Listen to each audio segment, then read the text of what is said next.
Welcome back. You here at Goldberg. Today we'll be talking about why I bother continuing to work as opposed to welfare maxing, going galt, neat, or foraging for berries and consuming sodium-enriched canned food for the duration of my presumably short existence. In the past, I've mentioned the different facets of the economy I've done labor in: agriculture, food service, delivery driver, worked in a park, retail, tradesman, plant operator, white collar entities. And ultimately, I managed to ensconce myself in a niche which is far from perfect. But a primary benefit, apart from the fact that it pays reasonably well, is you have a wide breadth of autonomy to do what you want. It's not a manager breathing down your neck 24/7. There aren't quotas to speak of. So I'm able to do a lot that matters to me: investment research, reading, writing. Occasionally I'll catch a movie, but I don't have the attention span for much of this schlock content, especially Marvel films. So I find myself fast forwarding or just skipping through them. It has to be a very much capturing storyline. So a good example was that Netflix All Quiet on the Western Front production. It was 2 hours plus long, if I'm not mistaken, and I was pretty much transfixed, which is rarity. Excellent. The old one wasn't too bad either, but I liked the way they did a lot of the cinematography in that latest iteration. It is true that my schedule typically exceeds 40 hours between commute and then the primary job, sometimes the secondary. But the advantage, you don't possess that dread many have when they think of their job. Like when I was at the plant on my off days, I'd be waking up with that sensation as though you're drowning because I had to be at work, I had to be checking these things. I'm not a fan of any employment model where you don't have the ability to say, okay, I'm leaving it there. If I have to be on standby, if I have to be on call, it's not going to work very well. And I actually worked more hours, funny enough, in 2023, but did slightly better overall in 24. And I should be able to replicate that hopefully the next 2 years. If I do that, even with inflation, I won't be sitting pretty exactly, but I'll be in a position where I'm largely immune to any sort of economic cuckening. With that money, I easily go into surplus versus my baseline expenses, and the primary one obviously going to be the mortgage. With a commute, you have occasional car repairs, but if you invest in the right models, not all that extravagant when compared to, let's say, a German car or a Jeep.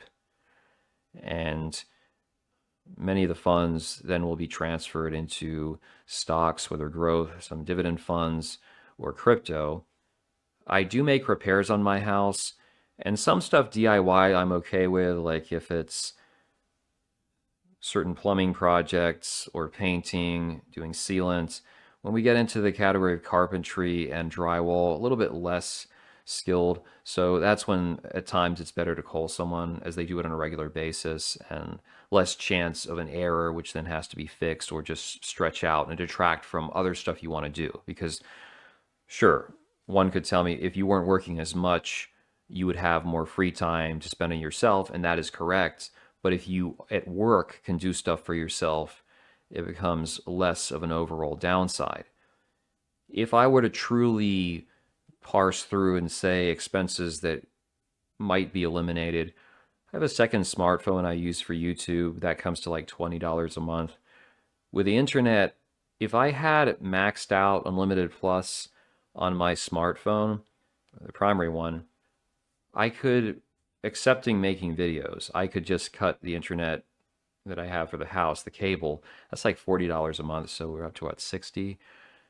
Gym membership, not absolutely necessary. You can do calisthenics, you can get some kettlebells, do Hindu push-ups, run just down the sidewalk.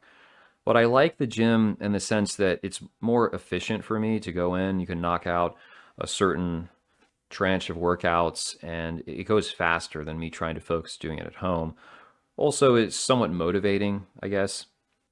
Finally, if I was, hey, who cares, bald cell max, I could avoid doing the treatment, which is a little pricey. I believe that's going to change due to Amazon.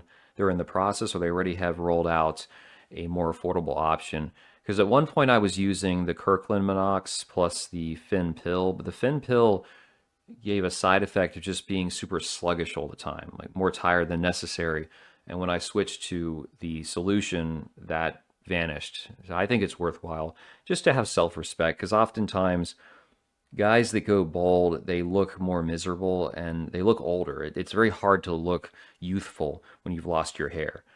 That can depend, shape of your skull and various other factors, how fit you are, what your style is, but it's not something that I aspire to, at least not in, let's say, the next 10 years. Being in my specific situation, I do utilize the 401k. And at times people go, oh, it's a waste. Why would you do that? Always going to come down to where you are, how much you make, and how you're classified. So if you're 100% 1099, or let's not even go there yet, you own one house and you have a second home that is strictly for rentals. Well, because that's entirely classified as a business, repairs and maintenance you can deduct, I think, in that existing tax year. So that can save you a ton if you strategize correctly. And that bungalow in town is still for sale. They dropped it a few $1,000s, but I believe it's one of those FHA loan types where I'm not entirely certain that you have any negotiating power. I want to look into it more though, because if I could buy that one and then switch my existing to a rental property full time, there'd be some repairs that you could certainly use as a tax benefit. Alternatively, if you're 1099, let's say you are a plumber, you can deduct your van, maybe your meals, your tools, your supplies, your plumber's glue, your plumber's tape, your plumber's crack. So itemized, that's a huge benefit.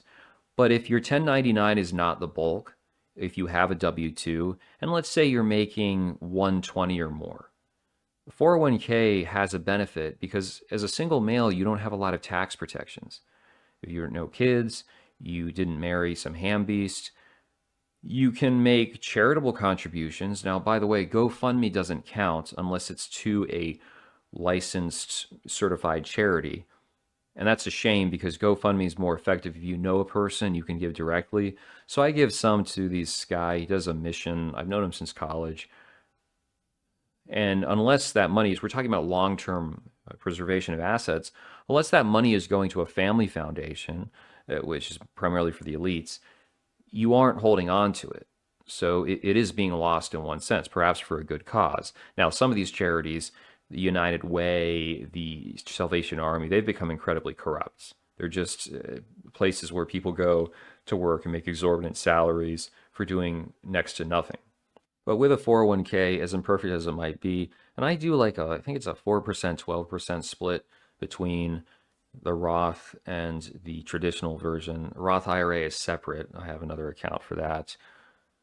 So it helps shave off the top a little bit, which does benefit you tax-wise at certain income levels. And it's not going to work for everyone. If you're making 50K, at best you should be trying to get the company match. And I would just put it in a Roth 401k. But there can be some advantages in that situation. Now, granted, it should not be your primary vehicle. Like I have the 401k, but I also have a Roth IRA. I have a robo account, which is not, I don't put tons into that. I have an individual taxable investing account, and then I've got crypto stuff and some other sources. With that being noted, we'll hear that, oh, the government is going to take over the 401ks. They're going to take your retirement accounts. I've heard this argument from libertarians and conservatives probably a couple decades. And I think it is great to pursue shock value, but not something that's likely to occur in the United States. I'm going to say impossible. FDR went after the gold. However, you have to recall that in the US, it's best to present at least the illusion that more freedom and you're in control. The slow burn is far preferable, like they've done with mass printing of the currency. It's more effective, politically speaking, and it kind of soothes the egos of all these patriot conservatives as opposed to telling them flat out, oh, we're taking over, the government has your ass. What could happen instead is a variety of different fixes along the way. So, as things stand, you've got a lot of women, they're not having kids. They're going to be hitting middle age in the next 5, 10, 15 years, childless, and you'll have the biological clock wound tight. Will they begin to have less taste for careerism. Some may not care. If you can keep them in these white collar environments doing social media or writing reports, like the last girl I smashed, she had some made up position creating or accumulating data and making presentations for some random organization. And she was ranting to me, oh, yeah, my supervisor, he gave me a golden star shower. Sorry, golden star for the work I did. And there's all this drama in the office, and the girl doesn't like me, and we're really competing. But I think he has confidence that I'm the one. And I was just like, yeah, I've got nothing. And she got pissed off. She accused me of denying her emotional support, whatever it might be. Now, if Ellen, the Destroyer of Worlds, if he's successful, which this is all up in the air, I don't even want to talk about the Trump administration for a while because there's going to be court challenges. You're going to see with statutory authority how much of this is maintained or disappears. But if he's successful and these women end up, they lose their positions that are cushy and they have to work overnight at the warehouse or cook food at Chipotle, you might see more of them trying to settle down, find a guy. Well, in this sense, the UK is sort of the canary in the coal mine, which is why I follow their politics and the news stories.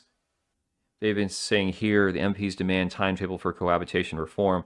They basically want to institutionalize common law marriage because, according to them, predominantly it's women.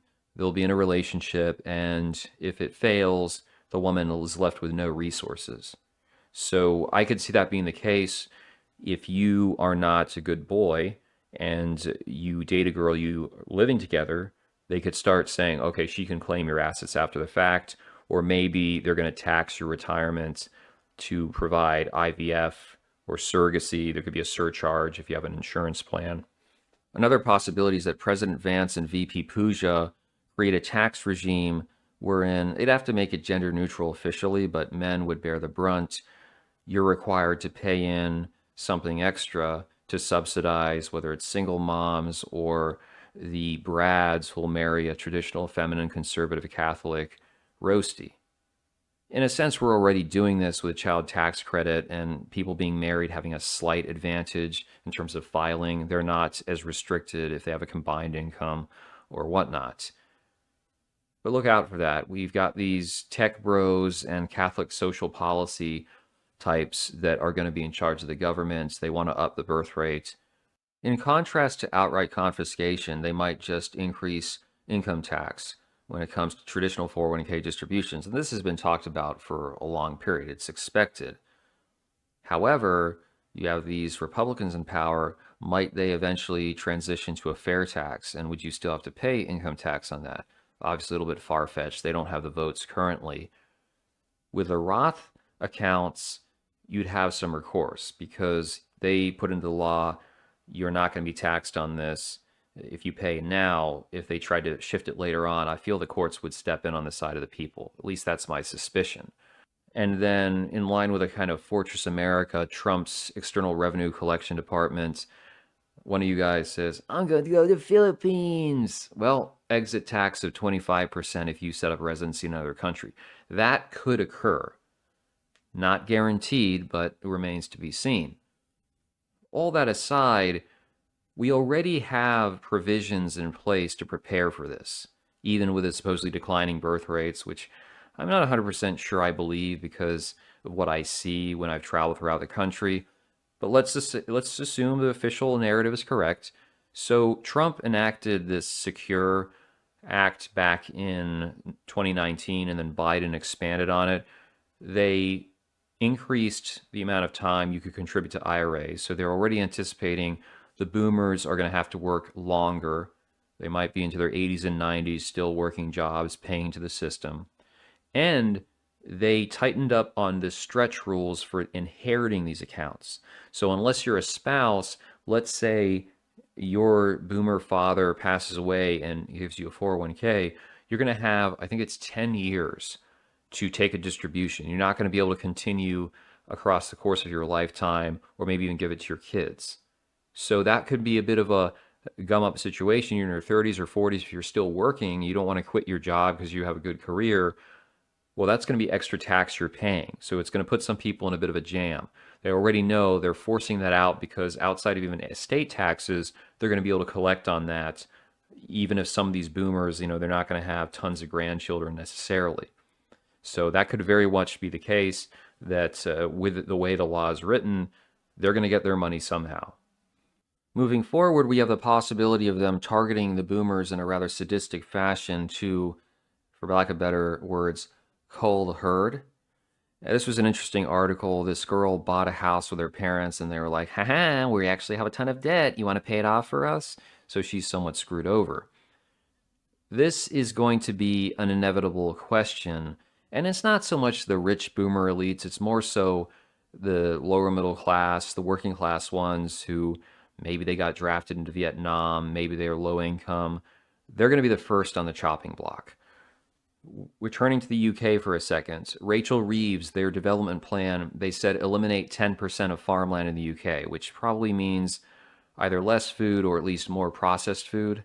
And when people have to go tighter on the belts, they might consume junk because it's cheaper. If you can only shop at like Dollar General or whatnot, that's going to increase or speed up your process of taking the one way trip to the blues.